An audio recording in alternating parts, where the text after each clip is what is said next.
अपने रिवीजन की practice series में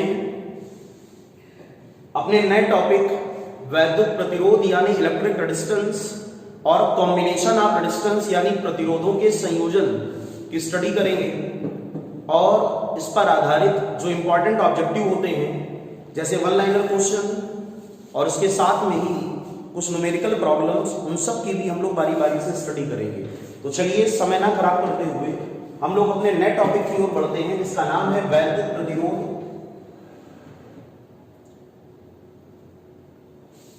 अर्थात इलेक्ट्रिक रेजिस्टेंस और प्रतिरोधों का संयोजन, कॉम्बिनेशन ऑफ रेजिस्टेंसेस। इसका ये जो बेटा टॉपिक है इसको वैद्युत प्रतिरोध कहा जाता है। ये प्रतिरोध इलेक्ट्रिकल कंडक्शन यानी वैद्युत चालन से संबंधित है। चालन के बारे में हम लोग ये जानते हैं कि किसी भी मटेरियल में आवेश प्रवाह की दर, the rate of flow of charge, electric current कहलाती है। करंट का बेसिक फार्मूला हम लोगों ने पढ़ा था, वैद्युत धारा I = Q/T। करंट का जो यूनिट होता है इसको बोला जाता है कूलाम पर सेकंड, और कूलाम पर सेकंड को ही बेटा हम लोग बोलते हैं एम्पियर। एम्पियर को बोला जाता है कूलाम पर सेकंड। सभी लोग जानते हो 1 एम्पियर = 1 कूलाम पर सेकंड के इक्वल होता है। इसको 1 एम्पियर कहा जाता है और एम्पियर वैद्युत धारा है। ये जो एम्पियर होता है ये इस बात पे डिपेंड करता है कि चार्ज क्या है। अगर एकांत समय में 1 कूलाम का आवेश प्रवाहित हो तो ऐसी कंडीशन में विद्युत धारा का मान 1 एम्पियर कहलाता है। 1 ampere is that amount of current which flows when 1 coulomb of charge flows in any electrical circuit till 1 second। और जो 1 एम्पियर होता है 1 एम्पियर वो 6.25 × 10⁻18 इलेक्ट्रॉन्स पर सेकंड के इक्वल होता है। इसको सभी लोग एग्जाम में याद करके जाएंगे कि 1 एम्पियर वैद्युत धारा कब प्रवाहित होती है जब किसी चालक तार में 6.25 × 10⁻18 मुक्त इलेक्ट्रॉन प्रति सेकंड प्रवाहित होते हैं, तब उस सर्किट में बहने वाली करंट होती है बेटा 1 एम्पियर। तो लर्न कर लेना सब लोग, करंट के फार्मूले को रिवाइज करके जाइएगा। I = Q/T, ठीक है ना। करंट की वैल्यू में यूनिट तैयार कर लेना कूलाम पर सेकंड, करंट की दूसरी यूनिट तैयार कर लेना जिसको एम्पियर बोला जाता है, और 1 एम्पियर किसके बराबर होता है ये लर्न करके जाना 6.25 × 10⁻18, और इसकी यूनिट होती है इलेक्ट्रॉन पर सेकंड। जब इतने इलेक्ट्रॉन 1 सेकंड में किसी वायर के एक सिरे से दूसरे सिरे पर जाते हैं और दूसरे सिरे से पहले सिरे पर आते हैं तो उस वायर में जो करंट फ्लो करती है उसको हम लोग क्या बोलते हैं 1 एम्पियर। ठीक है, थोड़ा सा रफ्तार में हम लोग आगे बढ़ेंगे क्योंकि एग्जाम का टाइम हमारे बिल्कुल नजदीक है, इसलिए थोड़ा सा जल्दी से रिवीजन करना है सभी लोगों को। जो वैद्युत धारा होती है इसको इलेक्ट्रिक करंट कहते हो। वैद्युत धारा अर्थात इलेक्ट्रिक करंट ये एक प्रकार की अदिश राशि है। It is a scalar quantity, जिसको बोला जाता है अदिश राशि। अदिश राशि यानी स्केलर क्वांटिटी। और ये वैद्युत धारा भिन्न भिन्न चालकों में अलग अलग कारणों से बहती है, भिन्न भिन्न पदार्थों में अलग अलग कारणों से बहती है। जैसे फॉर द एग्जांपल वैद्युत धारा यानी इलेक्ट्रिक करंट का फ्लो होना, वैद्युत धारा का बहना, वैद्युत धारा या वैद्युत आवेश का प्रवाहित होना, इसी को हम लोग बोलते हैं बेटा वैद्युत चालन यानी इलेक्ट्रिकल कंडक्शन। तो कंडक्शन का मतलब होता है द फ्लो ऑफ चार्ज और फ्लो ऑफ करंट, इसको बोला जाता है वैद्युत चालन यानी इलेक्ट्रिकल कंडक्शन। जो चालन होता है जिसको कंडक्शन कहते हैं उसके बारे में लर्न करके सब लोग जाइएगा कि वैद्युत चालन की प्रक्रिया मेटल्स यानी धातुओं में होती है। It occurs in the metals.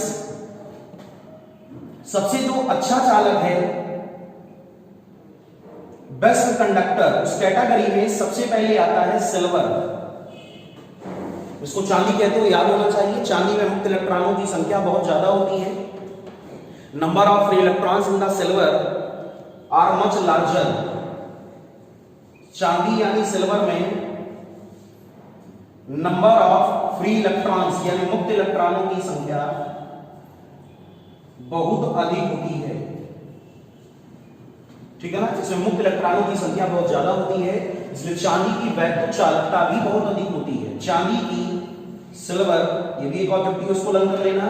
इसकी वैद्युत चालकता मींस इलेक्ट्रिकल कंडक्टिविटी ये भी बहुत अधिक होती है। और इसके साथ ही हीट वाली यूनिट का क्वेश्चन तैयार कर लेना कि जो चांदी होती है सिल्वर, इसकी ऊष्मा चालकता, हीट कंडक्टिविटी ये भी बेटा बहुत ज्यादा होती है। ठीक है, तो चांदी में दो प्रमुख अभिलक्षण पाए जाते हैं। चांदी की वैद्युत चालकता सबसे अधिक, बड़ा इंपॉर्टेंट क्वेश्चन है, तैयार कर लो। चांदी की ऊष्मी चालकता भी सबसे अधिक होती है, इसमें आसानी से ऊष्मा का संचरण एक जगह से दूसरी जगह पर हो जाता है, जो कि एक मेटल की कैटेगरी में आती है, और इसमें होने वाला, इसमें आवेश का प्रवाह कहलाता है वैद्युत चालन। तो एक बात हमको तैयार हो गई कि जितने भी सॉलिड्स होते हैं, ठोस, जितने भी सॉलिड्स होते हैं जिनको ठोस कहा जाता है, इनमें आवेश प्रवाह, द फ्लो ऑफ चार्ज, वैद्युत चालन कहलाता है, जो नोन एज इलेक्ट्रिक कंडक्शन, इसी को बोलते हो इलेक्ट्रिक कंडक्शन। कंफ्यूज ना होना, दोनों में हम इस बात को आपको बता रहे हैं, इंग्लिश में हिंदी में अपने अपने मीडियम में ध्यान देना। तो जो ठोस होता है इसको सॉलिड कहा जाता है, इसमें आवेश प्रवाह की घटना को वैद्युत चालन कहते हो। सभी लोग नोट करते हैं सभी चीजों को, बड़ी इंपॉर्टेंट है। थोड़ा सा रफ्तार में हम लोग को चलना है, क्योंकि टाइम हमारे पास कम है और आपको यूनिट का रिवीजन भी कराना है, इसलिए हमारे साथ साथ आप लोग चले। तो अभी हम लोगों ने सीख लिया कि जो सॉलिड होता है ठोस, उसमें आवेश का प्रवाह वैद्युत चालन कहलाता है, और जो द्रव होते हैं जिनको कहा जाता है लिक्विड्स, इनमें आवेश प्रवाह की जो घटना है, the phenomena of flow of charge, जिसको वैद्युत चालन कहा जाता है, वो धन और ऋण दोनों आयनों से होता है। आयन्स, इसको लर्न कर लेना सभी लोग। द्रवों में आवेश प्रवाह धन और ऋण दोनों आयनों से होता है, जबकि ठोसों में आवेश का प्रवाह, the flow of charge in the solid, केवल किससे होता है? फ्री इलेक्ट्रॉन से, यानी मुक्त इलेक्ट्रॉनों के द्वारा। उसके बाद हमको याद कर लेना है कि द्रवों में आवेश प्रवाह की घटना, द्रवों में आवेश प्रवाह की घटना वैद्युत अपघटन कहलाती है, इलेक्ट्रोलिसिस।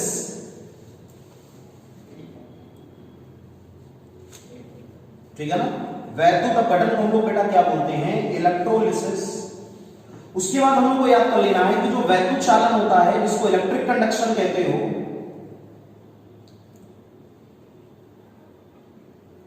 इलेक्ट्रिक कंडक्शन ये गैसों में भी होता है।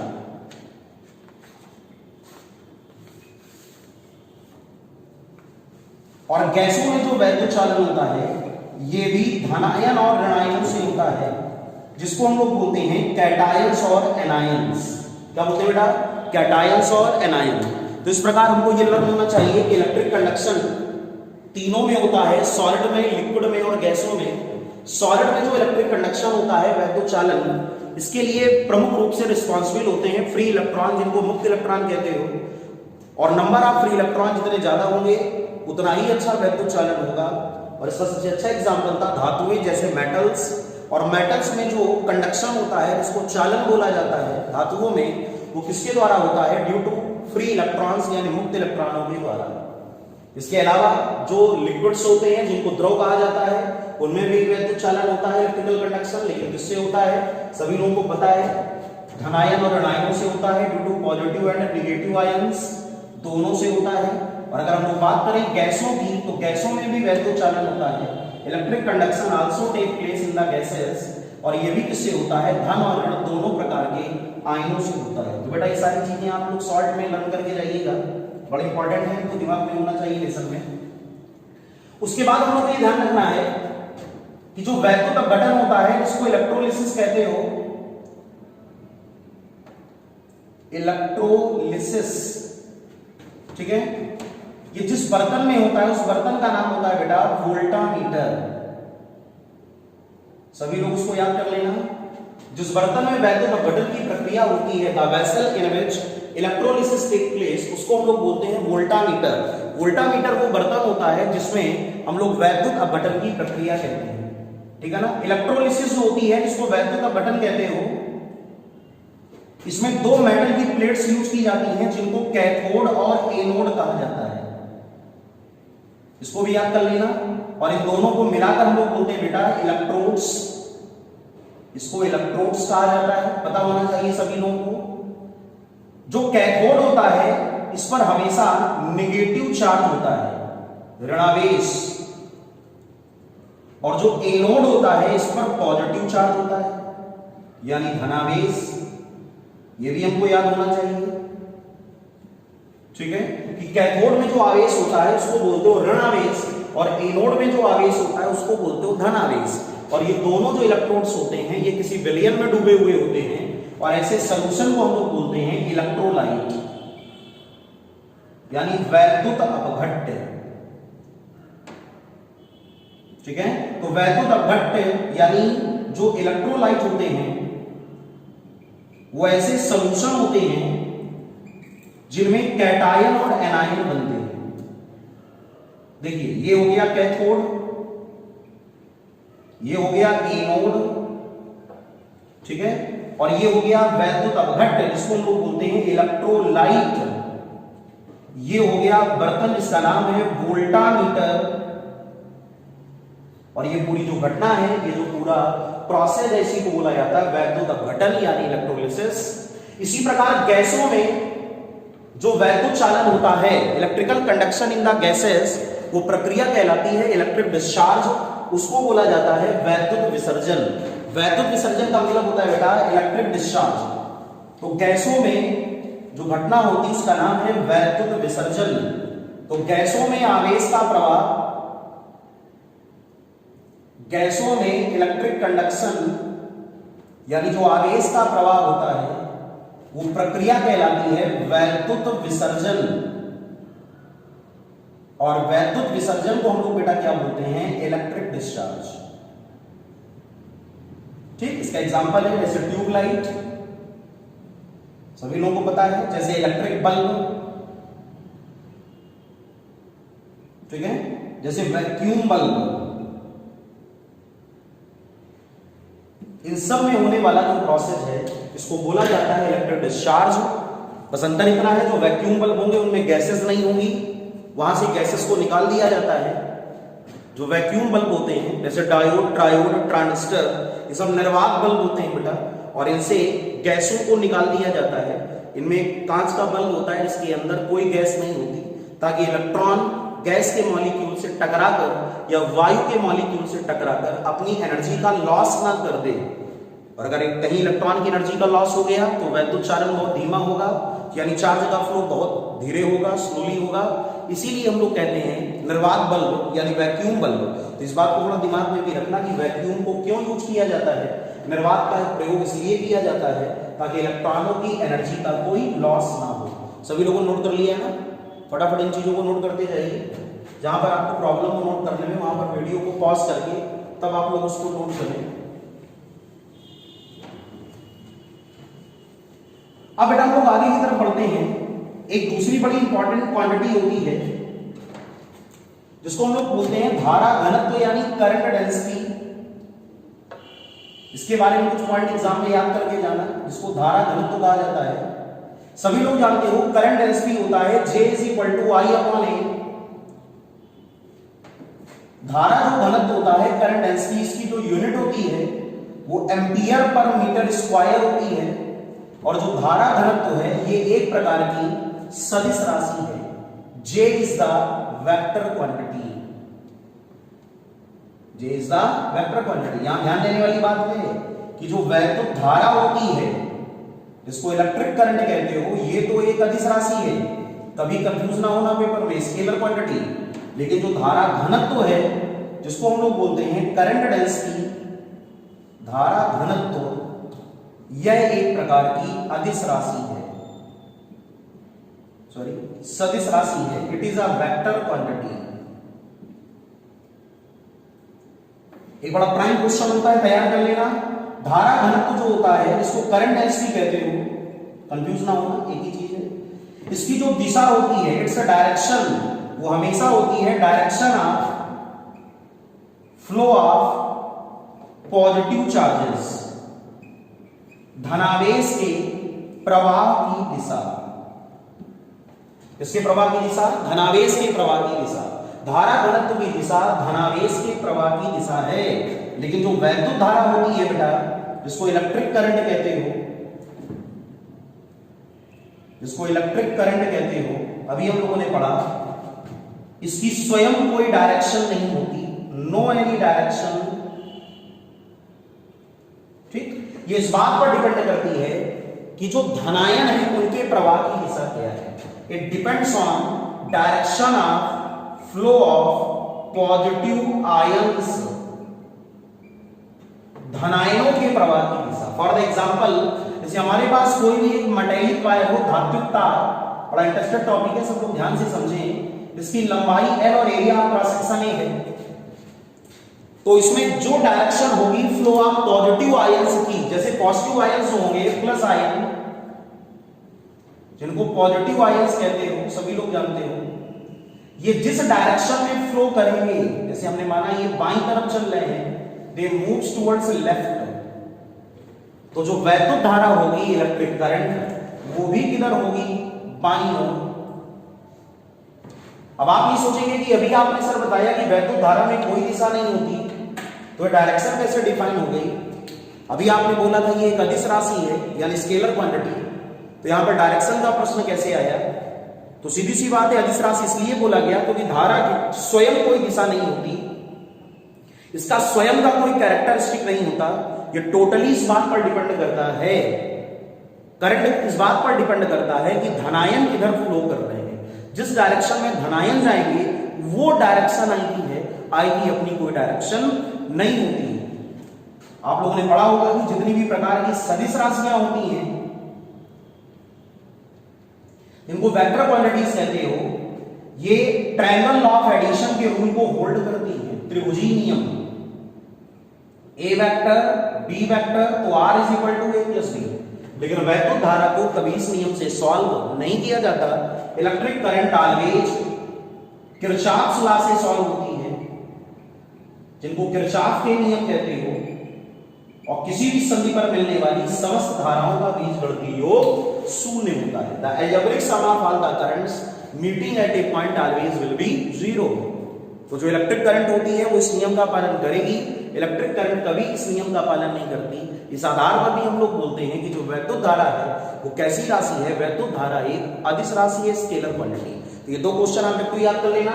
धारा घनत्व की दिशा होती है the direction of current and speed, तो सिंपल आंसर है धारा घनत्व की दिशा धनावेश के प्रवाह की दिशा है। किसी भी चालक में जिस डायरेक्शन में धनावेश जाएगा वही दिशा है, और ये सदिश राशि है, जबकि वैद्युत धारा स्वयं एक अदिश राशि है, इसमें अपनी कोई दिशा नहीं होती। ये टोटली इस बात पर डिपेंड करता है कि direction of flow of positive ion क्या है। तो विद्युत धारा यानी इलेक्ट्रिक करंट आई हमेशा फ्लो करती है in the same direction of plus Q, धनावेश के प्रवाह की दिशा, और in the opposite direction of minus Q अर्थात ऋणावेश के प्रवाह की दिशा। इस बात को भी आप लोग याद रखेंगे, जिस डायरेक्शन में इलेक्ट्रॉन फ्लो करेगा उसके अपोजिट करंट फ्लो करता है, लेकिन जिस डायरेक्शन में प्लस क्यू चार्ज आता है उसी डायरेक्शन में करंट बेटा क्या होता है? फ्लो करता है। ठीक है ना? इस बात को थोड़ा सा आप ध्यान रखिएगा। जो भी हमने आपको बताया नोट करते चले फटाफट इनको, और इनको लर्न भी करें। बहुत ही शॉर्ट में हम आपको इन चीजों को बता रहे हैं ताकि आपके एग्जाम पेपर के लिए रिवीजन हो जाए और सारी चीजें आपकी क्लियर भी हो जाए। तो वैद्युत धारा की जो दिशा होती है वो धनावेश की दिशा है। The direction of electric current is the direction of positive charge, flow of positive charge, लेकिन ये ऋणावेश की चलने की विपरीत दिशा है। ठीक है? तो बच्चों अब हम लोगों का जो नेक्स्ट टॉपिक आता है उसको हम लोग बोलते हैं मोबिलिटी। मोबिलिटी माने आवेश वाहकता। एग्जाम में इसका फार्मूला रिवीजन करके केवल चले जाना, ताकि वो क्वेश्चन आए तो हम लोग उसको सॉल्व कर सकें। मोबिलिटी को बेटा म्यू से रिप्रेजेंट करते हैं, और म्यू इज इक्वल टू होता है वीडी अपॉन ई। Vd को बोला जाता है ड्रिफ्ट वेलोसिटी यानी अनुगमन वेग, और E को सब लोग जानते हो, हम लोग बोलते हैं इलेक्ट्रिक फील्ड यानी वैद्युत क्षेत्र। तो एकांक वैद्युत क्षेत्र में आवेश वाहकों का जो अनुगमन वेग है, the drift velocity of charge carrier in per unit electric field, उसी को हम लोग क्या बोलते हैं, mobility. Mu is equal to Vd upon E। ये एक प्रकार की स्केलर क्वांटिटी है। इसमें एक ऑब्जेक्टिव इंपॉर्टेंट है, तैयार कर लेना कि अगर इलेक्ट्रॉन की मोबिलिटी को म्यू ई और होल्स की मोबिलिटी को म्यू एच माना जाए, तो म्यू ई का मान हमेशा म्यू एच के मान से ज्यादा होता है। The value of mu E is always greater than value of mu H. Electron की मोबिलिटी हमेशा होल्स की मोबिलिटी से क्या होती है, ज्यादा। Mu E is always greater than mu H. Electrons ज्यादा मोबाइल होते हैं than the comparison of holes, means mu E is very greater than to mu H. ठीक है, तो थोड़ा तेजी से आगे हम पढ़ेंगे, इंपॉर्टेंट चूंकि पार्ट काफी पढ़ना है हम लोगों को। अब उसके बाद जो सबसे इंपॉर्टेंट टॉपिक आता है उसको हम लोग बोलते हैं रेजिस्टेंस। रेजिस्टेंस को सभी लोग जानते हैं, उसको प्रतिरोध कहा जाता है। इसका बेसिक कॉन्सेप्ट हमको क्लियर है कि अगर हमारे पास कोई भी एक कंडक्टर हो, चालक, और उसके सिरों का विभवांतर यानी पोटेंशियल डिफरेंस V हो, किसी भी कंडक्टर का अगर पोटेंशियल डिफरेंस यानी विभवांतर V हो, तो उसमें I एंपियर की करंट आती है, और वोल्टेज और करंट के रेशियो को हम लोग बोलते हैं resistance. R is equal to V upon I। R को वैद्युत प्रतिरोध, V को चालक तार के सिरों का वैद्युत विभवांतर, potential difference across ends of the wire और कंडक्टर, और I को क्या बोला जाता है, इलेक्ट्रिक करंट। तो रेजिस्टेंस का बेसिक फार्मूला बन गया R is equal to V upon I। सभी लोग जानते हो प्रतिरोध एक स्केलर क्वांटिटी है। R is the scalar quantity, एक अदिश राशि है। कैपिटल R जो होता है वो V अपॉन I के इक्वल, और V is equal to W upon Q। W की डायमेंशन फार्मूला सब लोग जानते हो, ml2t-2। Q is equal to क्या होता है, IT, तो I square into T means A to the power 2, और साथ में आ गया T। इसीलिए इसका डायमेंशन फार्मूला हम लोग क्या लिखते हैं, ml2t-3 A-2। इसको कई बार हमने आपको डायरेक्ट भी लर्न कराया है।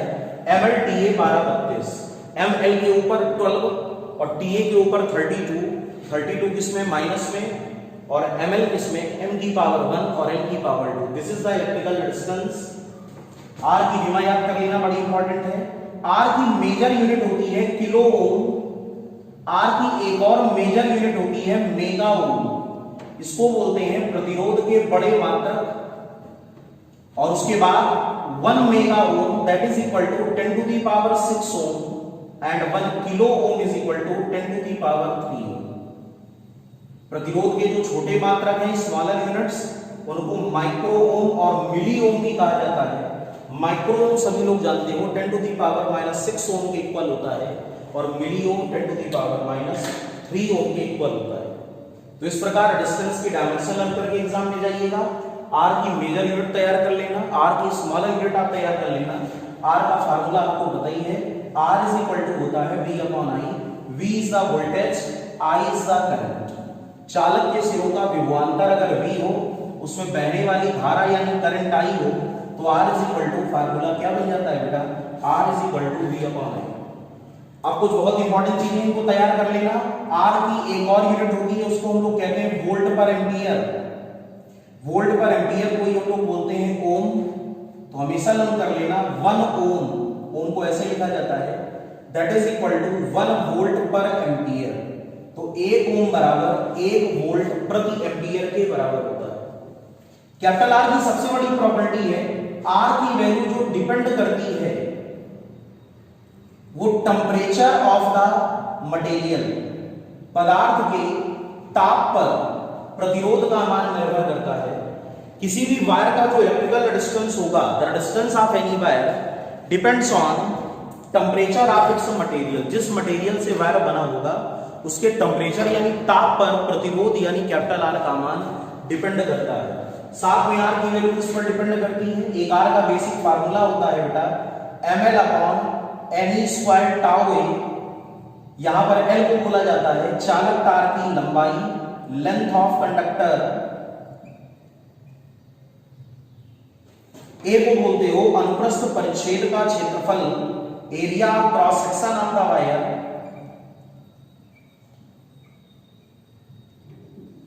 N को बोलते हो number of free electrons per unit volume. एकांक आयतन में मुक्त इलेक्ट्रॉनों की संख्या। M को जानते हो सभी लोग मास ऑफ इलेक्ट्रॉन, यानी इलेक्ट्रॉन का द्रव्यमान। इस प्रकार R का फार्मूला बना ml/n² टाउ A। यहां पर जो इंपॉर्टेंट कंडीशन है जो कि आपको लर्न करनी है उसको भी आप लोग तैयार कर लें कि जो रेजिस्टेंस होता है यानी प्रतिरोध, it depends on length of the wire, तार की लंबाई पर निर्भर है। It also depends on area of cross section of the wire, means R proportional L and also R proportional 1/A। A को क्या कहते हो? Cross section area. L को क्या कहते हो? लंबाई। तो प्रतिरोध का मान चालक तार की लंबाई और अनुप्रस्थ परिच्छेद के क्षेत्रफल पर भी निर्भर करता है। तो R की वैल्यू किन किन बातों पर मेनली डिपेंड है? R की वैल्यू डिपेंड करती है पहली बात तो temperature of the material of the wire, पदार्थ के ताप पर, चालक तार की लंबाई पर, चालक तार के अनुप्रस्थ क्षेत्रफल के विक्रमानुपाती रेसिप्रोकल, और R प्रोपोर्शनल होता है 1/टाउ। टाउ से आपका परिचय हो चुका है। टाउ को कहते हो रिलैक्सेशन टाइम, यानी श्रांति काल बोला जाता है। इलेक्ट्रॉनों का श्रांति काल means relaxation time of electron.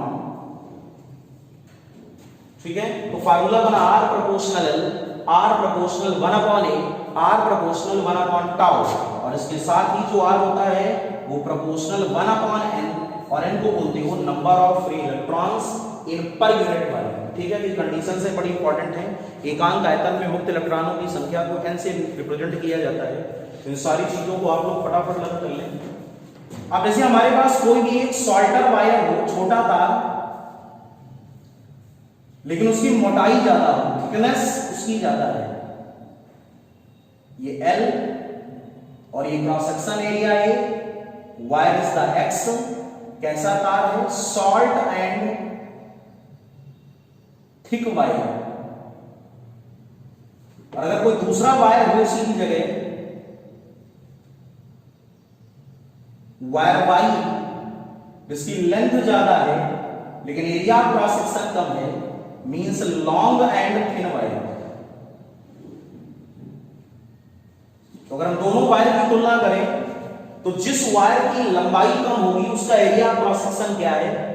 ज्यादा है, और जिसकी लंबाई ज्यादा उसका एरिया क्रॉस सेक्शन क्या है? कम। तो छोटा और मोटा तार, लंबा और महीन तार, तो दोनों के आंसर में बहुत बड़ा डिफरेंस है। प्रॉपर्टी हमको क्या बताती है? L की वैल्यू जितनी कम होगी R उतना ज्यादा होगा, A की वैल्यू जितनी कम होगी R उतना ज्यादा होगा। कहने का मतलब वायर X का जो रेजिस्टेंस है Rx, वो वायर Y के रेजिस्टेंस से क्या होगा? ज्यादा होगा। तो किसी छोटे और मोटे तार का वैद्युत प्रतिरोध लंबे और महीन तार के वैद्युत प्रतिरोध से सदैव क्या होता है? अधिक होता है। इस बात को आप लर्न कर ले। The resistance of short and thick wire is always more than resistance of long and thin wire. ये बहुत इंपॉर्टेंट प्रॉपर्टी है, इस प्रॉपर्टी को सभी लोग लर्न कर लें। ठीक है, तो ये बात हमको सबको समझ में आ गई कि जो रेजिस्टेंस होता है वायर का वो इस बात पे डिपेंड करता है कि length and cross sectional area क्या है। L को बोला जाता है तार की लंबाई, लेंथ ऑफ द वायर, और A को क्या बोलते हो? अनुप्रस्थ परिच्छेद का क्षेत्रफल, means cross sectional area of the wire. तो R proportional L and also R proportional 1/A। बहुत इंपॉर्टेंट प्रॉपर्टी है, आप इसको लर्न कर लें कि रेजिस्टेंस किन किन बातों पे डिपेंड करता है और रेजिस्टेंस को कैसे डिफाइन किया जाता है। तो R का पहला फार्मूला क्या था? V/I। R का दूसरा फार्मूला क्या था? ml/ne² tau A। M को क्या बोला गया था? Mass of electron. L को क्या बोला गया था? Length of wire. A को क्या बोला गया था? Cross sectional area. N को क्या बोला गया था? Number of free electron. Tau को क्या बोला गया, रिलैक्सेशन टाइम, इसको स्लान निकाल भी कहते हैं। तो बेसिक फार्मूला आ गया R is equal to ml upon N square tau into k। इसको बोलते हो रेजिस्टेंस। क्या बोलते हो, रेजिस्टेंस। तो किसी भी चालक तार के वैद्युत प्रतिरोध की विमा यानी डायमेंशन फार्मूला नोट कर लो, R का बेसिक फार्मूला तैयार कर लो, R का जनरल फार्मूला तैयार कर लो L और A के टर्म में, और R की जो प्रॉपर्टी अभी हमने बताई आप इसको लर्न कर लो, ठीक है। तो अब उसके बाद में हम लोग आते हैं कंडक्टिविटी, इसको बोलते हो वैद्युत चालकता।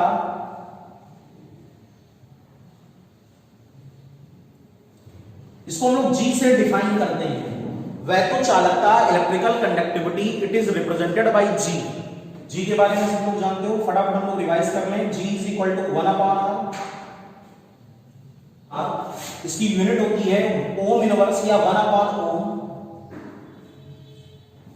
इसी को ओम इनवर्स या फिर मोहो कहा जाता है। ओम इनवर्स या फिर mho, G is equal to ohm inverse या फिर मोहो, ठीक है ना। उसके बाद हम लोग जानते हैं जो वैद्युत चालकता होती है इलेक्ट्रिकल कंडक्टिविटी G, इसका डायमेंशन फार्मूला R का ठीक रिवर्स होगा। R का डायमेंशन फार्मूला होता था 12 32, 12 प्लस में 32 माइनस में, इस बार उल्टा 12 माइनस में और 32 किसमें प्लस में। ये G की डायमेंशन फार्मूला यानी विमी सूत्र है। G भी डिपेंड करता है, G also depends on temperature of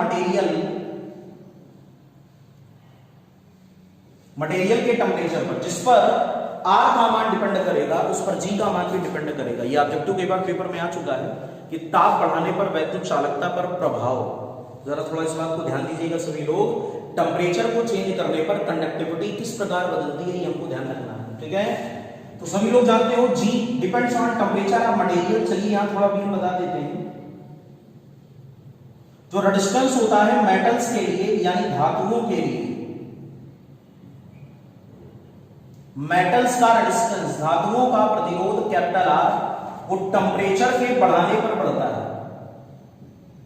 ताप बढ़ाओगे तो प्रतिरोध का मान हमेशा क्या होगा, बढ़ेगा। और अगर मेटल का रेजिस्टेंस टेम्परेचर के साथ साथ बढ़ता है तो मेटल्स की चालकता, कंडक्टिविटी, इसको कहते हो G, ये टेम्परेचर के बढ़ाने पर डिक्रीज होती है। तो ताप के बढ़ने पर वैद्युत चालकता सदैव घटती है, लेकिन ताप के बढ़ने पर वैद्युत प्रतिरोध का मान बढ़ता है। तो मेटल्स के लिए धातुओं का प्रतिरोध ताप बढ़ने पर बढ़ेगा, लेकिन धातुओं की चालकता ताप बढ़ने पर क्या होगी, घटेगी। तो टेम्परेचर को बढ़ाने पर कंडक्टिविटी हमेशा मेटल की क्या होती है, कम। तो कभी एग्जाम में कह दे कि एक चांदी का टुकड़ा है उसे गर्म किया जाता है तो उसकी वैद्युत चालकता, तो आप समझ जाओगे चांदी यानी सिल्वर वो मेटल का एग्जांपल है। और मेटल की प्रॉपर्टी अभी हम लोगों ने क्या पढ़ी कि अगर आप मेटल को गर्म करोगे तो उसका रेजिस्टेंस बढ़ेगा, यानी चांदी का प्रतिरोध ताप बढ़ने पर बढ़ेगा। लेकिन चांदी की जो वैद्युत चालकता होगी, इसको कहते हो इलेक्ट्रिकल कंडक्टिविटी, वो टेम्परेचर के बढ़ने पर घटेगी। तो चांदी की वैद्युत चालकता पर ताप का क्या प्रभाव पड़ा, टेम्परेचर के बढ़ने पर चांदी की वैद्युत चालकता का मान घट जाता है, मींस डिक्रीजेस, ठीक है। तो चलो इसको लर्न कर लेना, ये G की प्रॉपर्टी हो गई। इसके साथ G इस बात पर भी डिपेंड करता है कि length and area cross section, इनको बोलते हो तार की विमाएं। विमाओं का मतलब होता है बेटा डायमेंशंस ऑफ वायर। तो जैसा बिहेवियर R का था L और A के साथ, G का बिहेवियर उससे ठीक उल्टा होगा। जानते हो सभी लोग, क्लास में भी कई बार इस चीज को डिस्कस किया गया है, फिर से भी हमने आपको बता दिया। तार की लंबाई को बढ़ाओगे तो प्रतिरोध बढ़ेगा, क्यों, चूंकि R प्रोपोर्शनल L। अगर आप लेंथ को बढ़ाओगे तो रेजिस्टेंस बढ़ेगा, लेकिन रेजिस्टेंस तो बढ़ेगा लेकिन कंडक्टिविटी क्या होगी, घटेगी यानी डिक्रीज होगी। तो लेंथ को बढ़ाने पर रेजिस्टेंस सदैव बढ़ता है, लेकिन कंडक्टिविटी हमेशा क्या होती है, डिक्रीज हो जाती है। इस बात को आप लोग तैयार कर लें। तो अगर किसी तार की लंबाई को बढ़ाया जाए, when a length of any wire increases, जब तार की लंबाई को बढ़ाते हैं then its resistance increases, उसका प्रतिरोध भी बढ़ जाता है।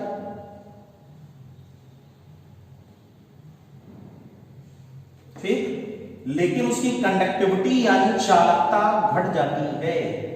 But conductivity G decreases. ठीक है, तो इस बात को याद रखिएगा, L के मान को बढ़ाने पर R का मान बढ़ेगा लेकिन चालकता का मान घटेगा। ठीक है, तो बड़ा इंपॉर्टेंट ऑब्जेक्टिव का बन जाता है एग्जाम में, प्रिपेयर रहना इसके लिए कि वायर को खींचने पर उसके प्रतिरोध पर क्या प्रभाव पड़ता है। तो वायर को स्ट्रेच जितना ज्यादा करोगे उसका रेजिस्टेंस उतना बढ़ेगा, लेकिन रेजिस्टेंस तो बढ़ेगा बट कंडक्टिविटी क्या होगी, घटेगी। यानी लंबाई में बढ़ने पर प्रतिरोध का मान बढ़ता है लेकिन चालकता का मान घट जाता है। तो L की वैल्यू को बढ़ाने पर R का मान बढ़ेगा लेकिन G का मान घटेगा। क्लियर? तो सभी बच्चों को ये सारे कॉन्सेप्ट क्लियर हो गए होंगे। जिनको इनको नोट करना हो वीडियो को पॉज करके नोट कर लिया करें, और बहुत ही इंपॉर्टेंट कंटेंट चल रहा है, इससे आपका रिवीजन भी हो रहा है। इस समय चूंकि आप लोग क्लासें नहीं ले पा रहे हैं तो आपको नुकसान ना हो, आपको ये ना लगे कि हमारी कंटिन्यूटी ब्रेक है, इस वजह से थोड़ा सा ये एफर्ट हम लोग कर रहे हैं कि जो मेन टॉपिक्स हैं उनका आपको रिवीजन हम एग्जाम तक फिर से करा दें ताकि आप लोग काफी कुछ सही करके आए। ये बात कुछ क्लियर हो गई। तो R को क्या कहते हो, रेजिस्टेंस, G को क्या कहते हो, कंडक्टिविटी, R को वैद्युत प्रतिरोध, G को वैद्युत चालकता, ताप का प्रभाव, तार को खींचने का प्रभाव, ये सारी चीजें बड़ी इंपॉर्टेंट होती है एग्जाम के लिए, इसलिए इनको लर्न कर लेना, कभी भी इनमें कंफ्यूज मत होना। ठीक है ना, क्योंकि ये सारी चीजें बड़ी ही इंपॉर्टेंट हैं। अब देखो बेटा, कई ऐसे कॉन्सेप्ट होते हैं जो पेपर में बहुत सिलेक्टिव होते हैं। जैसे हम लोग आपसे बोले कि हमारे पास कोई भी एक रेजिस्टेंस है,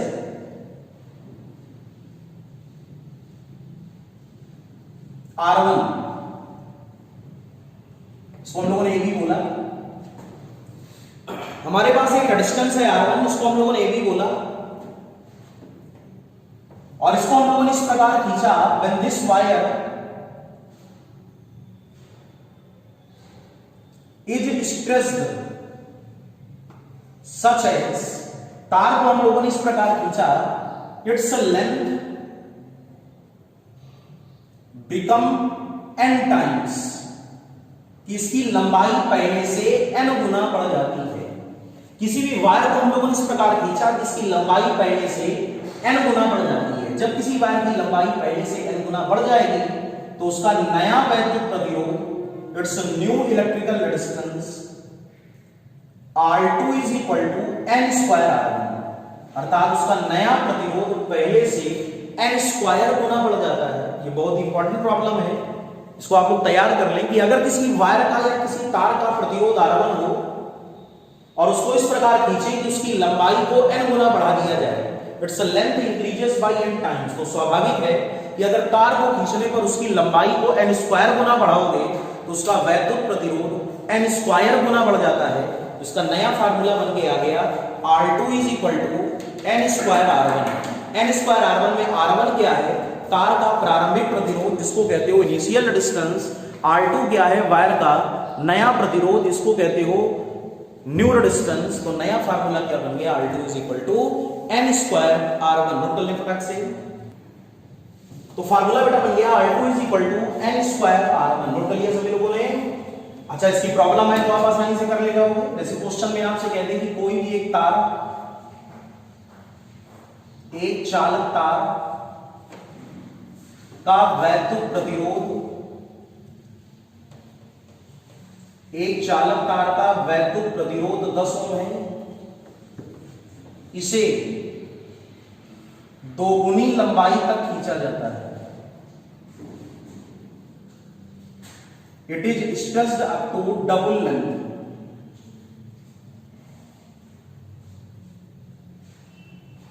तो तार का नया वैद्युत प्रतिरोध, देन न्यू इलेक्ट्रिकल रेजिस्टेंस आपका वायर होगी। ठीक है, हिंदी में लिखा है हमने, एक्सप्लेन हमने दोनों में कर दिया है।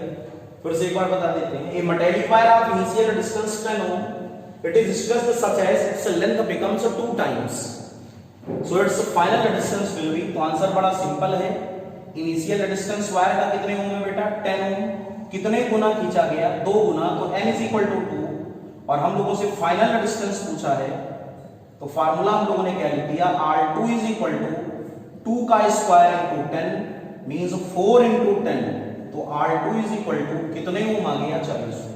तो इस प्रकार की सॉल्टर प्रॉब्लम आपके एग्जाम में बड़ी इंपॉर्टेंट है, आप इनको भी तैयार रखें कि किसी भी वायर को अगर n गुना तक खींचा जाए तो उसका नया प्रतिरोध n स्क्वायर गुना हो जाता है।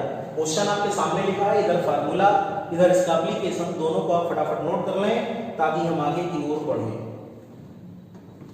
कर लिया बच्चों? अब कई बार एग्जाम में रेजिस्टेंस की एक और बड़ी इंपॉर्टेंट प्रॉब्लम होती है,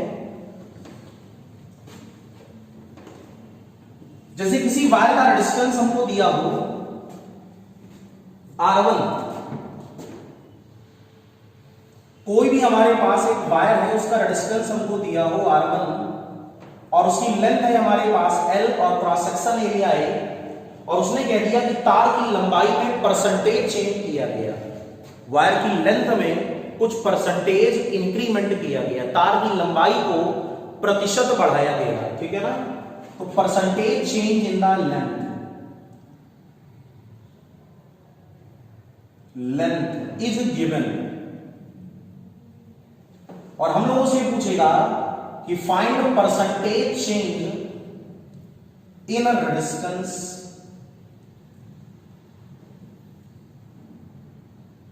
ठीक? तार की लंबाई में परसेंटेज चेंज देगा, प्रतिशत परिवर्तन दिया जाएगा, और प्रतिरोध में प्रतिशत परिवर्तन को हमसे काउंट करने को कहेगा। जैसे फॉर द एग्जांपल अगर हम इसी क्वेश्चन को ऐसे बना देते कि किसी वायर की लंबाई को when length of any wire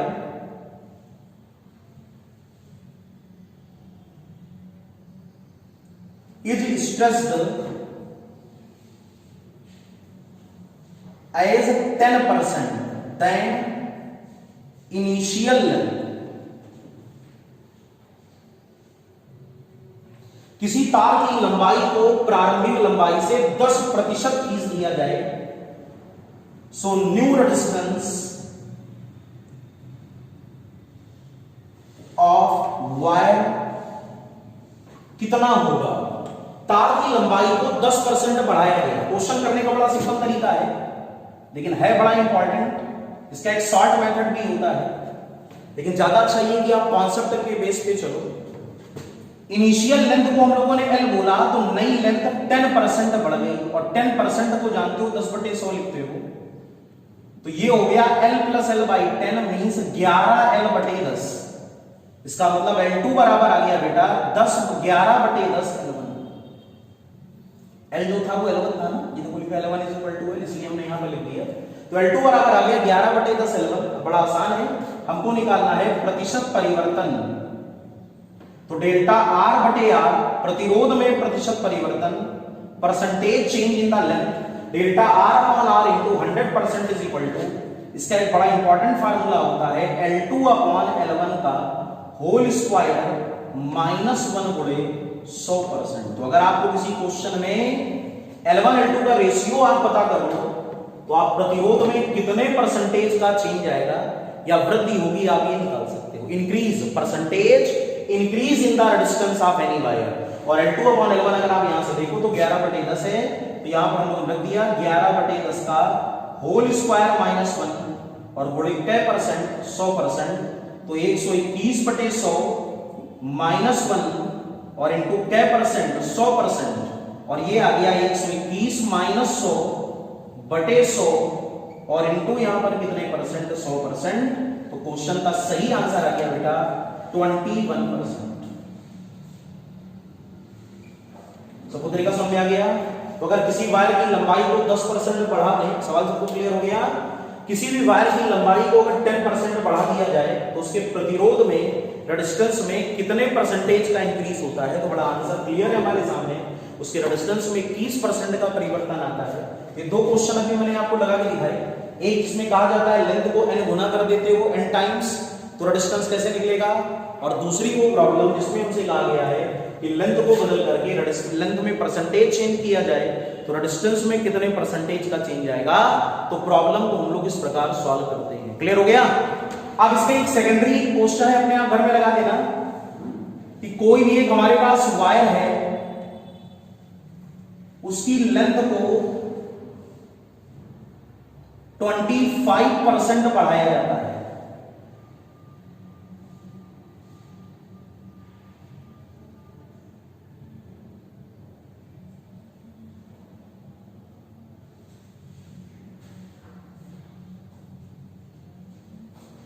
तो हमको क्या निकालना है, percentage increase in resistance of the wire. Question हो जाएगा, बड़ा सिंपल है। अभी क्वेश्चन हमने आपको लगा के दिखाया था कि वायर की लेंथ को 10% बढ़ाते हो तो percentage increase in the resistance बताओ।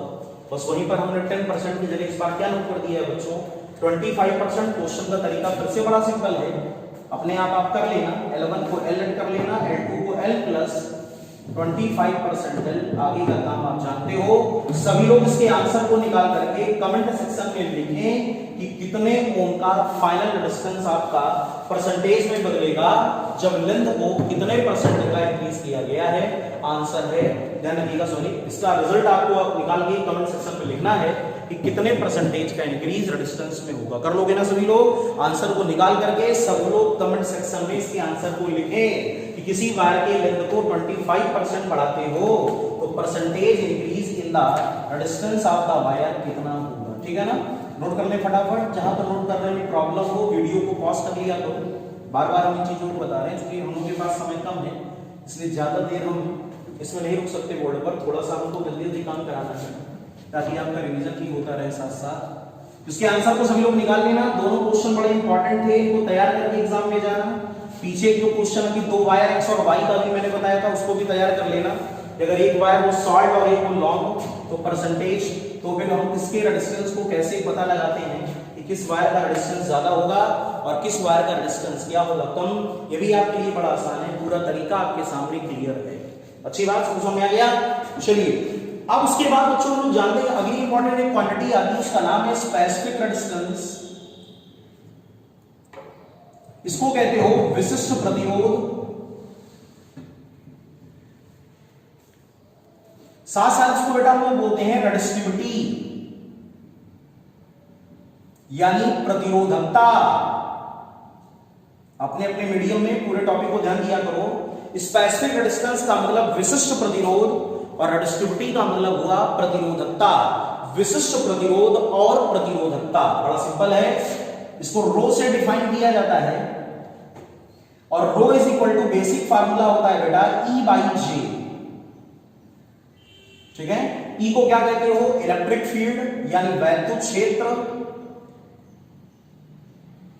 J से आपका परिचय है, J को आप लोग बोलते हो धारा घनत्व मींस करंट डेंसिटी। ठीक है? और E का बेसिक फार्मूला होता था V अपॉन L और J का बेसिक फार्मूला होता था I अपॉन A। और अगर इन दोनों क्वांटिटीज को हम डिवाइड कर दें तो फार्मूला बनता है rho is equal to RA by L। बड़ा ही मोस्ट इंपॉर्टेंट फार्मूला, इसको सभी लोग लर्न कर लेंगे। रो और आर में रिलेशन। रो को बोला जाता है विशिष्ट प्रतिरोध यानी स्पेसिफिक रेजिस्टेंस। आर को बोला जाता है वैद्युत प्रतिरोध यानी इलेक्ट्रिकल रेजिस्टेंस। तो विशिष्ट प्रतिरोध और वैद्युत प्रतिरोध में संबंध का जो सूत्र है वो रो बराबर RA बटे L मींस रो प्रोपोर्शनल R। तो जैसा चेंज होगा R में वैसा रो में। अगर रेजिस्टेंस बढ़ेगा तो रो भी बढ़ेगा और अगर रेजिस्टेंस घटेगा तो रो भी घटेगा। लेकिन एक बहुत इंपॉर्टेंट कॉन्सेप्ट है, सब लोग इसको लर्न कर लें। आर और रो की डिपेंडेंसी आपको लर्न करके जानी है पेपर में। आर को क्या बोलते हो? Electrical resistance. और रो को क्या बोलते हो? स्पेसिफिक रेजिस्टेंस, वैद्युत प्रतिरोध और विशिष्ट प्रतिरोध। क्या क्या याद करना है? आर डिपेंड करता है टेम्परेचर पर, इसके साथ ही आर डिपेंड करता है L, A पर, तार की लंबाई पर, तार के क्षेत्रफल पर आर का मान डिपेंड करता है। लेकिन अगर हम रो की बात करें तो रो डिपेंड करता है टेम्परेचर पर और रो डिपेंड करता है मटेरियल पर यानी पदार्थ की प्रकृति पर। कोई भी वायर किस मटेरियल का बना है ये रो डिसाइड करेगा, इसीलिए इसका नाम रखा गया है विशिष्ट प्रतिरोध। स्पेसिफिक नॉर्मल रेजिस्टेंस नहीं जैसे कि आर होता है। Rho is the specific resistance, विशिष्ट विलक्षण, पर्टिकुलर कैरेक्टरिस्टिक। तो आर की वैल्यू तो टेम्परेचर पे डिपेंड है और L, A पर डिपेंड है। लेकिन इसमें आप देख रहे होंगे L, A नहीं आया, इसका मतलब रो का मान L, A पर डिपेंड नहीं होता। कभी भी कंफ्यूज ना होना कि फार्मूले में तो हमारे पास में आ रहा है rho is equal to R A by L, यानी रो के फार्मूले में ए भी है एल भी है, लेकिन ऐसा नहीं है।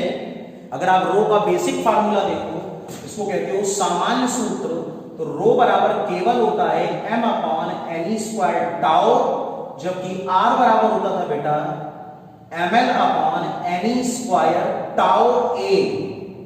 इसका क्या से हुआ, r के फार्मूले में l कॉमा a है, लेकिन रो के फार्मूले में l कॉमा a नहीं है। तो मोस्ट इंपॉर्टेंट पॉइंट लर्न कर लेना, रो का मान l कॉमा a पर डिपेंड नहीं करता, ये आपको बिल्कुल लर्न होना चाहिए। रो का मान l कॉमा a पर डिपेंड नहीं करता। चाहे आप किसी वायर की लंबाई को खींचकर दुगना करो, चाहे आप किसी वायर की लंबाई को आधा कर दो, चाहे लंबाई को 3 गुना करो, चाहे लंबाई को 1/3 करो, कुछ भी करो, बदलेगा तो r, लेकिन रो की वैल्यू में कोई बदलाव नहीं होगा। तो एग्जाम में कोई ऑब्जेक्टिव आए तो आप कंफ्यूज नहीं होंगे।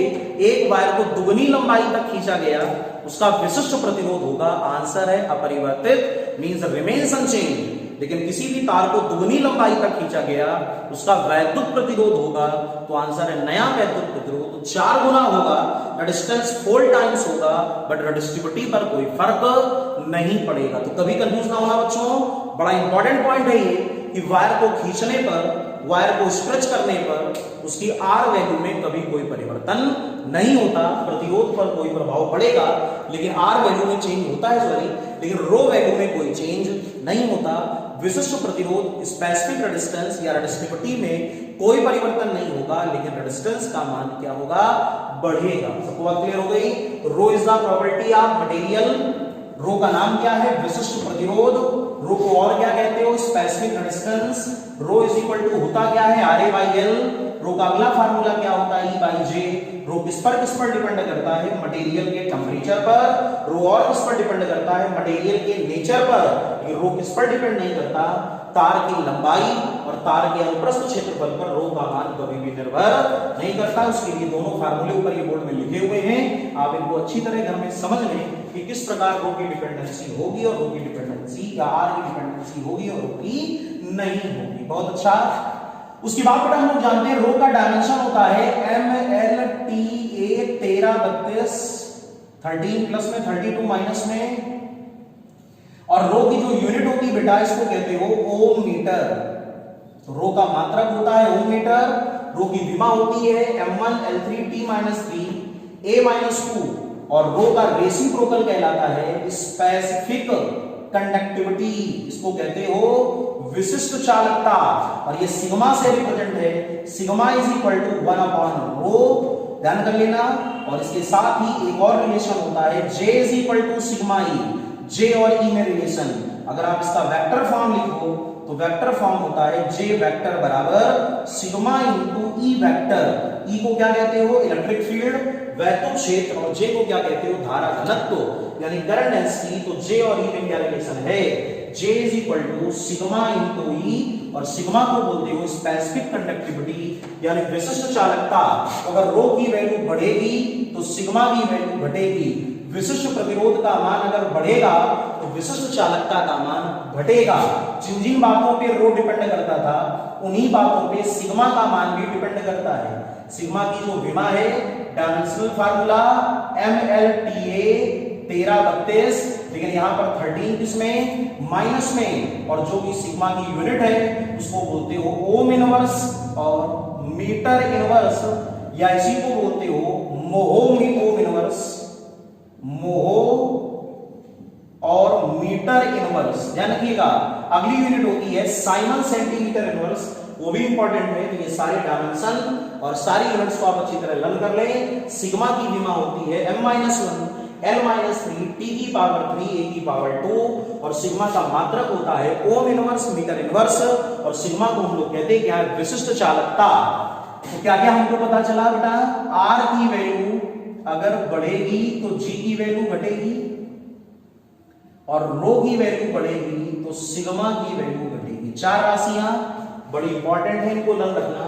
R को रेजिस्टेंस, G को कंडक्टिविटी, रो को स्पेसिफिक रेजिस्टेंस, सिग्मा को स्पेसिफिक कंडक्टिविटी, प्रतिरोध का मान बढ़ने पर वैद्युत चालकता कम होती है और विशिष्ट प्रतिरोध का मान बढ़ने पर विशिष्ट चालकता का मान भी क्या होता है, कम होता है।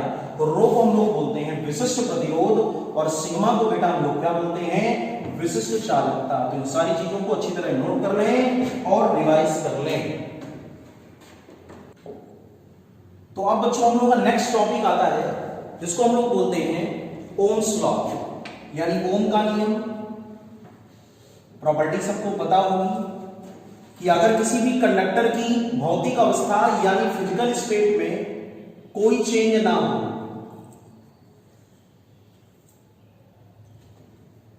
फिजिकल स्टेट का क्या मतलब होता है, भौतिक अवस्था का मतलब लंबाई और क्षेत्रफल L, और उसमें तार में कोई स्ट्रेन ना हो, विकृति, जैसे तार को ना ऐंठा जाए ना तार को मोड़ा जाए, उनको बोलते हो भौतिक अवस्था।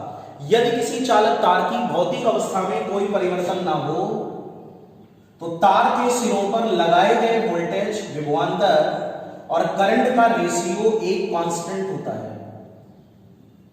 V/I is equal to constant, और इसी कांस्टेंट को हम लोग बोलते हैं R, यानी वैद्युत प्रतिरोध मींस इलेक्ट्रिकल रेजिस्टेंस। और ये नियम क्या कहलाता है, ओम का नियम। इसको हम लोग इस प्रकार भी लिखते हैं V is equal to IR। ठीक है, तो सबका पढ़ा हुआ है, हमने रिवाइज करवा दिया एक बार आपको। अगर किसी कंडक्टर की फिजिकल स्टेट में कोई चेंज ना हो तो उसके सिरों पर लगाए गए पोटेंशियल डिफरेंस यानी विभवांतर और उसमें बहने वाली करंट I का रेशियो हमेशा एक कांस्टेंट होता है। V/I इज अ कांस्टेंट, और इसी को लिखते हो V/I is equal to R या फिर V बराबर IR। और ये नियम क्या कहलाता है, ओम का नियम मींस ओम्स लॉ। जो ओम का नियम होता है, Ohm's law, it is only applicable या applied for smaller potential difference. अल्प विभवांतर के लिए मान्य होता है, बड़े विभवांतर के लिए ओम का नियम लागू नहीं होता। ऐसे सारे कंडक्टर जो ओम के नियम का पूरी तरह पालन करते हैं उनको हम लोगों ने पढ़ा था ओमिक कंडक्टर यानी ओमीय चालक। तो एग्जाम में फार्मूला रिवीजन करके जाना, ओमिक कंडक्टर की कंडीशन जो ओम के नियम का पालन करें, अगर इनके लिए वोल्टेज और धारा के बीच में ग्राफ खींचा जाए तो वो ग्राफ एक स्ट्रेट लाइन आता है। ये आपको याद होना चाहिए, ओमीय चालकों के लिए for ohmic conductor the graph drawn between V and I always uh straight line, एक सरल रेखा के रूप में होगा। V और I के बीच में खींचा गया ग्राफ एक ऋजु रेखा होगा। इसको बोलते हो ओमिक कंडक्टर यानी ओमीय चालक। और ऐसी दशा में V और I एक दूसरे के क्या होते हैं, प्रोपोर्शनल। लेकिन बेटा कोई भी ऐसे कंडक्टर नहीं होते जो पूरी तरह ओम्स लॉ को होल्ड करें। लेकिन जितनी भी मेटल्स होती हैं, धातुएं, वो ओम्स लॉ को होल्ड करती हैं, वो ओम के नियम का पालन करती हैं। इसलिए सभी धातुओं को ओमीय चालक कहा जाता है।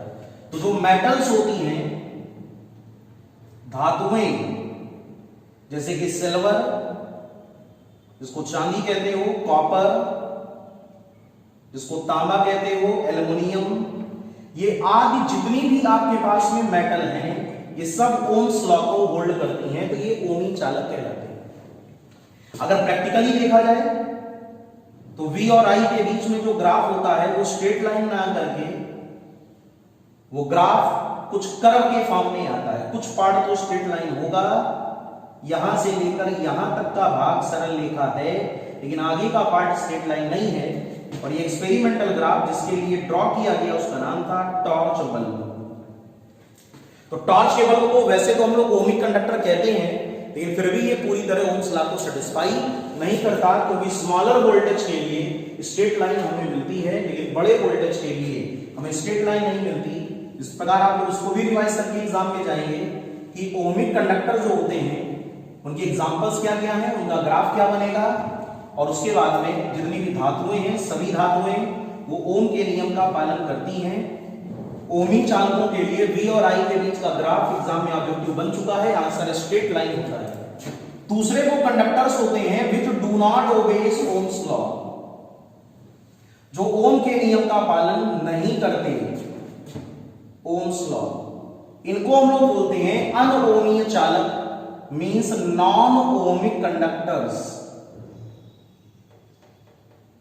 तो जितने भी कंडक्टर ऐसे हैं जो ओम्स लॉ को होल्ड नहीं करते उनको अनओमीय यानी नॉन ओमिक कंडक्टर्स के नाम से जाना जाता है। अनओमीय यानी नॉन ओमिक कंडक्टर्स। और ये जितने भी प्रकार के ट्रांजिस्टर हैं, सॉरी वैक्यूम बल्ब, जैसे डायोड वाल्व, ट्रायोड वाल्व, नन कर लेना, कोई भी ऑब्जेक्टिव बन सकता है पेपर में, transistor, thermistor, vacuum bulb etcetera, ये सभी अनओमी चालक यानी नॉन ओमी कंडक्टर के एग्जाम्पल हैं। और अगर इनके लिए V और I के बीच में ग्राफ ड्रॉ किया जाए तो वो ग्राफ कंप्लीटली एक कर्व के फॉर्म में आता है। ग्राफ का कोई भी भाग सरल रेखा नहीं होता। जैसे कि ग्राफ हम लोगों ने बनाया है डायोड के लिए, इसका कोई पार्ट स्ट्रेट लाइन नहीं है, पूरी तरह कर्व है। और ये रिप्रेजेंट किसको करता है? नॉन ओमी कंडक्टर यानी अनओमी चालक। तो जितने भी प्रकार के ऐसे कंडक्टर्स हैं जो ओम्स लॉ को सेटिस्फाई नहीं करते वो सारे क्या कहलाते हैं? नॉन ओमिक, या इन्हीं को हम लोग क्या बोलते हैं? अनओमी चालक। तो कौन कौन से चालक जो ओम्स लॉ को पूरी तरह सेटिस्फाई ना करें उनको हम लोग क्या बोलते हैं? Non ohmic. जो ओम्स लॉ को सेटिस्फाई करें उनको हम लोग क्या बोलते हैं बेटा? ओमिक। इसको शॉर्ट में आप फटाफट लर्न कर लेंगे और रिवीजन करके एग्जाम में जाएंगे। नोट कर लिया सभी लोगों ने? चलिए अब उसके बाद एक क्वेश्चन होता है ग्राफिकल, जो हमसे पूछा जाता है पेपर में कई बार, तो उसको भी आप लोग तैयार करके जाएं कि अभी आप लोगों ने पढ़ा कि अगर y और x के बीच में कोई ग्राफ खींचे और वो स्ट्रेट लाइन हो तो उसका समीकरण होता है बेटा y बराबर mx। ठीक है, यहां पर m को बोलते हो सरल रेखा की ढलान, स्लोप ऑफ लाइन, और वो जो स्लोप ऑफ लाइन होती है वो tan थीटा बराबर dy बाई dx के इक्वल होती है, या इसी को delta y by delta x भी कहते हैं। तो इसी से रिलेट ओम्स लॉ का एक क्वेश्चन बन जाता है एग्जाम में कि अगर हम लोग यहां पर लें वोल्टेज और यहां पर करंट और ग्राफ बनाते हैं स्ट्रेट लाइन, x एक्सिस में धारा और y एक्सिस में वोल्टेज लें और ग्राफ क्या बना हो? सरल रेखा स्ट्रेट लाइन, तो इसकी जो स्लोप होगी थीटा, सरल रेखा की ढलान, slope of straight line means m is equal to tan theta, और ये होती है dy बाई dx। तो इस बार y की जगह वोल्टेज तो डेल्टा y, और y की जगह यहां पर v हम लोग रख दें, और x की जगह डेल्टा i, और इसको हम लोग बोलते हैं रेजिस्टेंस r। लेकिन चूंकि ये delta v upon delta i का रेशियो है इसलिए इसका नाम है डायनामिकल रेजिस्टेंस, जिसको बोला जाता है बेटा गत्यात्मक प्रतिरोध। इसको हम लोग एक और सिंबलाइजेशन देते हैं rd, और rd को हम लोग क्या बोलते हैं? डायनामिकल रेजिस्टेंस अर्थात गत्यात्मक प्रतिरोध।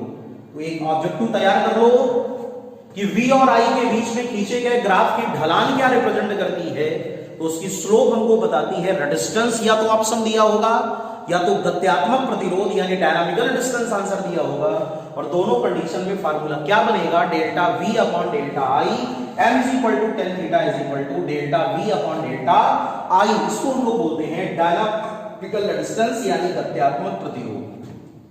ठीक है, सभी लोगों ने नोट कर लिया इसको? चलिए अब ऐसे इस पर बेस्ड कोई भी क्वेश्चन एग्जाम में आ जाए,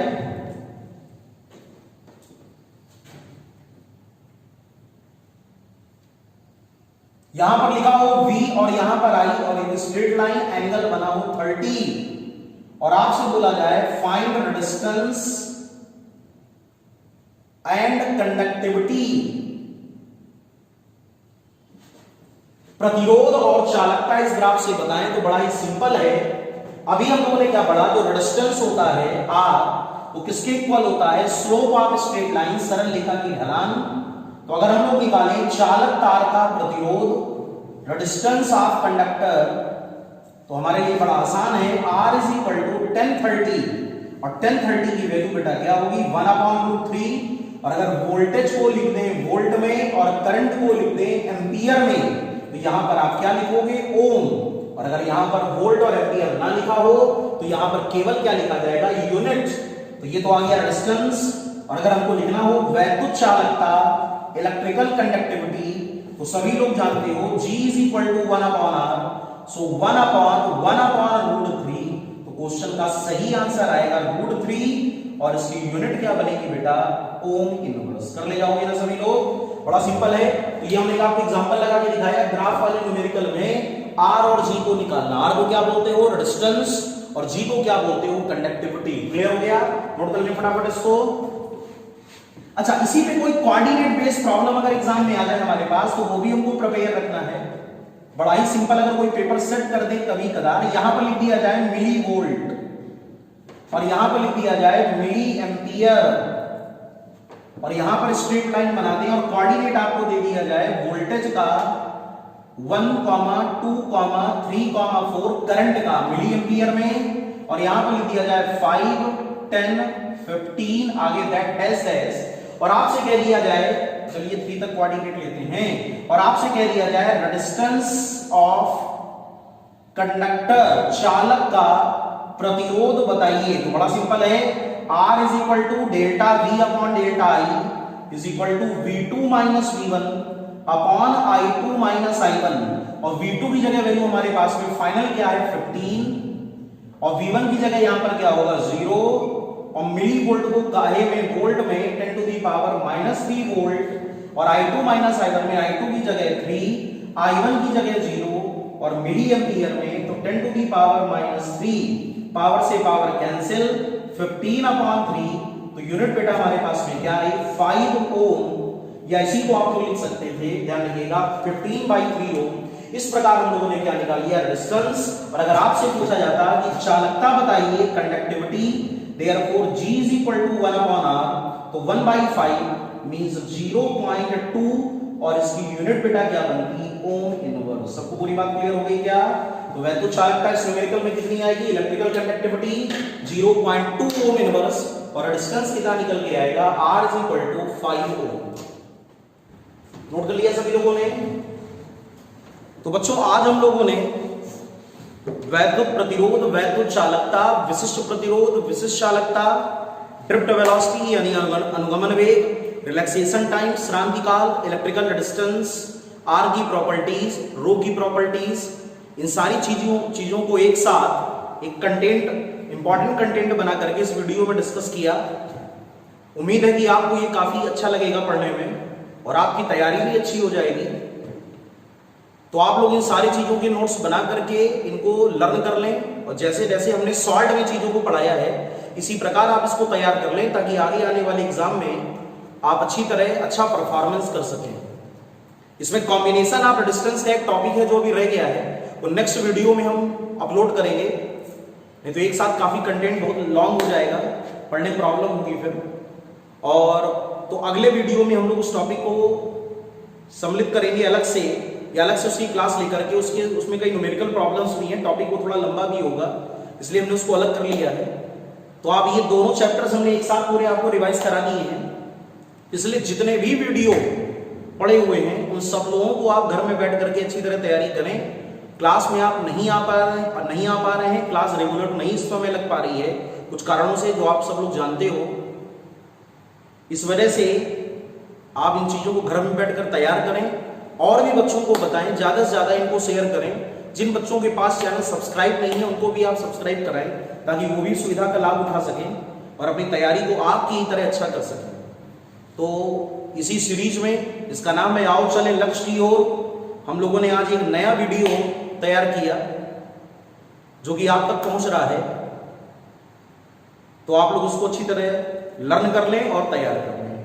बच्चों एक बात का ध्यान रखिए, एक वीडियो को बनाने में बहुत बड़ी मेहनत लगती है, काफी प्रयास होता है, बहुत लंबा समय लग जाता है, अलग अलग मैटर एकत्र करके उनको बनाना पड़ता है, ताकि आप तक बहुत सुविधाजनक आप तक जो मैटर पहुंचे वो बहुत ही सिंपलेस्ट मैटर पहुंचे, आपको कुछ हार्ड ना लगे पढ़ने में। इसलिए काफी मेहनत लगती है, काफी समय हम लोगों का लगता है, 3-3 घंटे 4-4 घंटे का टाइम लग जाता है। फिर उसकी एडिटिंग होती है, फिर उसको अपलोड कराना पड़ता है। तो ये पूरा प्रोसेस एक बहुत लंबा प्रोसेस है। तो ये मेहनत बस एक प्रकार से ही सफल हो सकती है कि आप ज्यादा से ज्यादा अपनी तैयारी को अच्छा बनाएं, ताकि इन सब चीजों को लाभ, जो हमारा टारगेट है इसको बनाने का, वो पूरा हो सके और आपको इसका पूरा लाभ मिल सके। ठीक है बच्चों, तो मन लगा करके पढ़ाई करिए, ये वक्त जिंदगी में दोबारा लौट कर नहीं आने वाला। कैरियर बनाने का ये बहुत ही महत्वपूर्ण समय होता है जो हम लोगों को मिल रहा है, आप लोगों को मिल रहा है, इसलिए आप लोग उसका सदुपयोग करें। घर में समय को व्यर्थ इधर उधर बातचीत करने में, इधर उधर घूमने फिरने में समय को व्यतीत ना करें। पूरा टाइम अपनी पढ़ाई में फोकस करें ताकि आप सिलेक्ट हों, जिससे हमारा भी नाम रोशन हो, आपके घर वालों का नाम रोशन हो, हमारे राष्ट्र के लिए आप कुछ कर सकें, समाज के लिए आप कुछ कर सकें। यही आशीर्वाद हम लोग हमेशा रहता है ताकि आप हमेशा जीवन में सफल बने और दिनों दिन आप नई ऊंचाइयों को प्राप्त करें, नई सफलता को प्राप्त करें। ठीक है बच्चों, तो अब हम लोग नेक्स्ट वीडियो में नए टॉपिक के साथ फिर से आपसे मिलेंगे। तब तक के लिए जय हिंद, जय भारत।